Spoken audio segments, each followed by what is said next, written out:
أولا السلام عليكم ورحمة الله تعالى وبركاته. soo dhawaada channelka Slay-ka.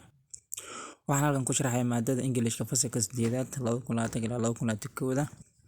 Imtixaan qaybta ugu horeysa waxa waa qaybta circle-ka ama goobi-geliska ku bilaabeynaa. Qaybtan instruction-ka waa sida taqaanan, waa magaca ardayga, roll number-ka iyo dugsiga iyo xarunta. Iyo halaan kale waxa sharci loo ilaalin lahaa si qaabka loo ilaalin lahaa in magacaaga aad ku qortid. Waxaan horgalaynaa mar qaybtii goobi-geliska.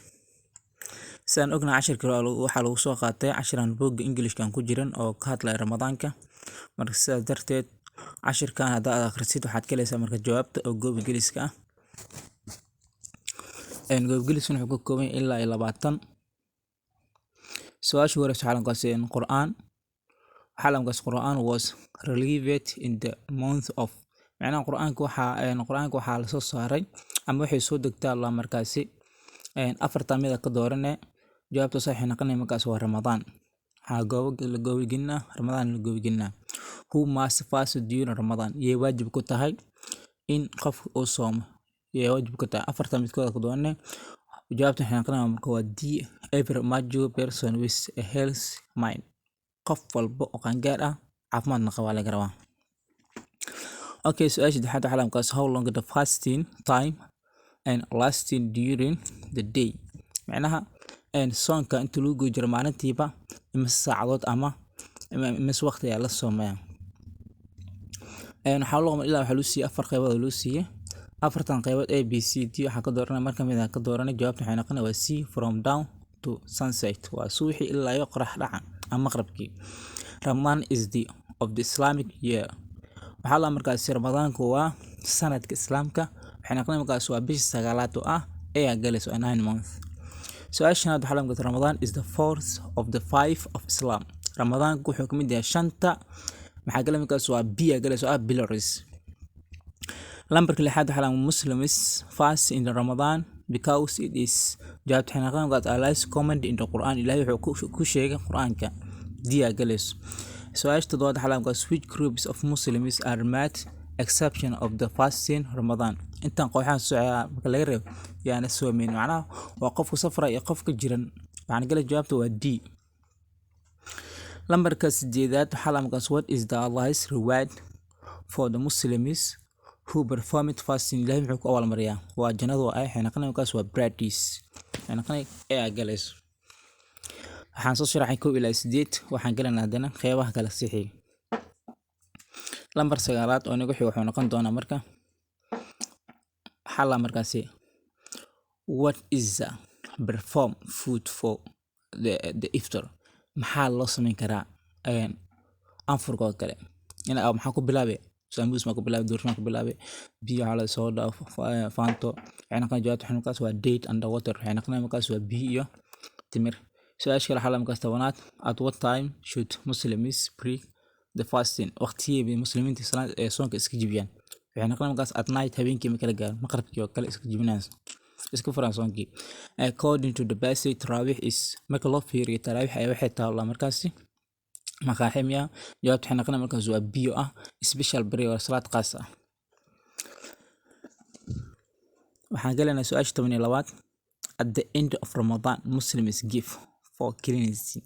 waxa la markaas Ramadaan dhamaantiin dadka muslimiinta waxa la siiyaa ama lagu abaalmariyaa waxay noqon marka waxa meesha soo galay sakamiya ay waxa dharmiya ay deenmiya ama eat waxay noqon jawaabta marka eat ee noqon diya galayso.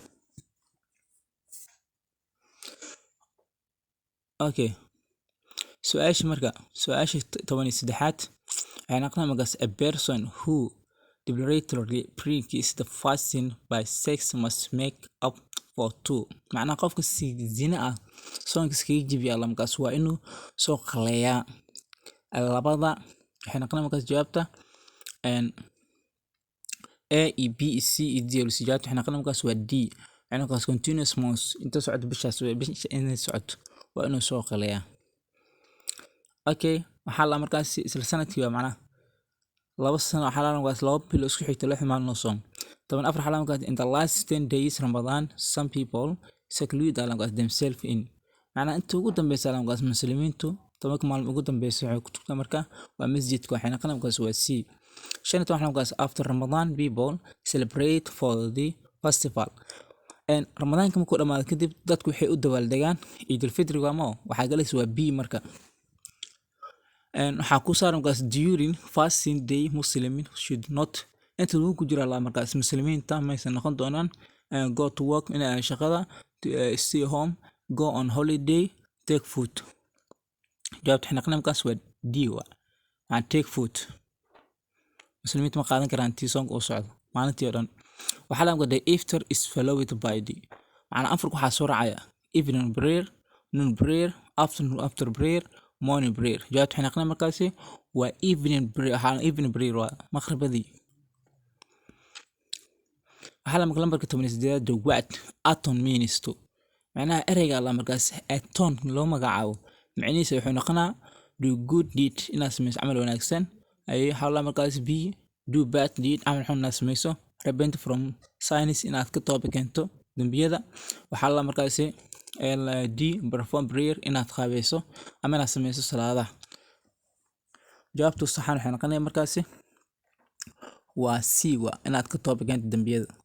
waxaa la which of the following breaks the fasting midkan soo socda kee baajibi soonka brushing teeth inaad cadisato D waxaa lahay taking bath swallowing saliva D smoking cigarette. jawaabta waxay noqonaysaa markaas waa smoking cigarette in sigaar cabto kale soonka waa ka jibina. xalankaas benefits of fasting include faa'iidooyinka soonka waxay isugu jiraan kow being travel allows forgiveness during xalankaas buying new clothes feeling hunger markaas allows forgiveness inuu ilaahay ku cafiyo waxyaabo kasii kale saad oo hesho fadlan subscribe saar walaalaha inay gaarsii si ay u faa'iideystaan waa imtixaanka dowladda iyo kaarla sanadka la soo dhaafay. Assalaamu calaykum waraxmatullaahi taala wabarakaatuh.